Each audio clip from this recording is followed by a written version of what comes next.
छुटकी ने डरते हुए बोला, साहब हमारा कोई नहीं है। मेरी माँ मर गई, बस बापू और मैं ही नहर वाली सड़क के किनारे झुग्गी में रहते हैं। थानेदार ने झुझलाते हुए कहा, अरे कोई तो होगा, किसी बड़े को लेकर आ, रात हो गई, घर जा। छुटकी बोली, साहब मेरे बापू को छोड़ दो, उनके सिवा मेरा कोई नहीं है, कोई नहीं आएगा उन्हें छुड़ाने। लेकिन थानेदार को ये सब बातें समझ में कहां आने वाली थी।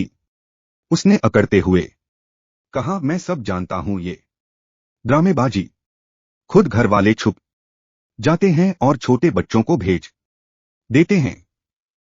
चल भाग, किसी बड़े को बुलाकर ला। छुटकी ने थानेदार के पैर पकड़ लिए, साहब हम पर रहम करो, कोई नहीं है हमारा। मैं अकेले झुग्गी में कैसे रहूंगी, मुझे भी बापू के पास रहने दो या उन्हें छोड़ दो।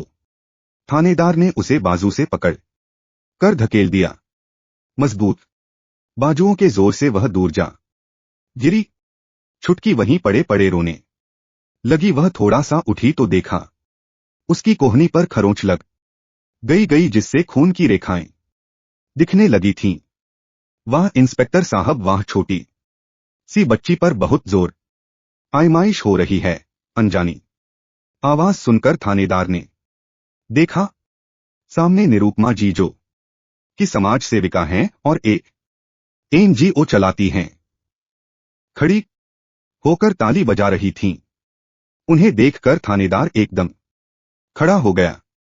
निरुपमा जी की पहुंच बहुत ऊपर तक थी। उन्होंने आगे बढ़कर छुटकी को उठाया, उसके कपड़े अपने हाथ से साफ किए, फिर उसके जख्म को देखा। उसके बाद उनके साथ आए 4-5 लोगों में से एक को उन्होंने छुटकी को संभालने के लिए कहा।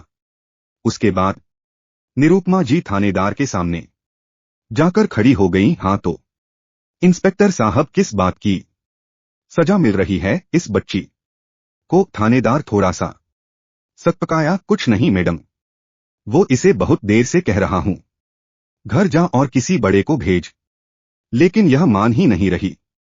इसके बाप ने शराब पीकर हंगामा किया है, इसलिए उसे अंदर कर दिया। निरुपमा जी बोली, मैंने सब सुन लिया। बाहर इसके पड़ोसी बनवारी चाचा खड़े हैं, वो ही मुझे यहां लाए हैं। ये बेचारी सच बोल रही है, इसकी मां नहीं है, केवल इसका बाप है। इसके बाप को तो आपने शराब के लिए अंदर कर दिया, लेकिन बाकी रेहड़ी वालों का क्या, जिनकी रेहड़ी आपने थाने में लाकर खड़ी कर दी हैं? थानेदार बोला, हमें ऊपर से ऑर्डर थे, रास्ता खाली कराना था। निरुपमा जी ने कहा, जब आपके हवलदार इन गरीबों से उगाही करते हैं, तब भी ऊपर से ऑर्डर लेते हो।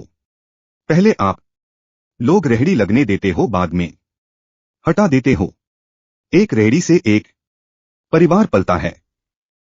जानते हैं आप, इस बच्ची के घर में आज चूल्हा नहीं जला। निरुपमा जी ने आगे कहा, चलिए दिखाइए, क्या रिपोर्ट लिखी है इसके बाप के खिलाफ आपने? थानेदार गिड़गिड़ाते हुए बोला, नहीं मैडम, कोई केस नहीं बनाया, नहीं कहीं रिपोर्ट लिखी है। वो तो बस ऐसे ही सबक सिखाने के लिए बंद कर दिया है। निरुपमा जी बोली, पाटिल जी SHO साहब को फोन लगाकर कहो यहां पहुंचे, मैंने बुलाया है। थानेदार बोला, मैडम उन्हें क्यों परेशान करती हैं, मैं अभी उसे छोड़ देता हूं। हवलदार लाखन को ले आ।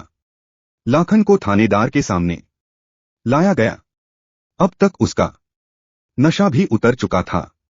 निरुपमा जी बोली, शर्म नहीं आती तुझे? देख इस बच्ची की हालत, भूखी प्यासी तुझे छुड़ाने के लिए थानेदार के पैरों में पड़ी थी। लाखन बोला, मैडम एक ही तो हमारी रोजी रोटी थी, उसे भी ये उठा लाए, आपको पता है सारे फल भी इन्होंने फेंक दिए।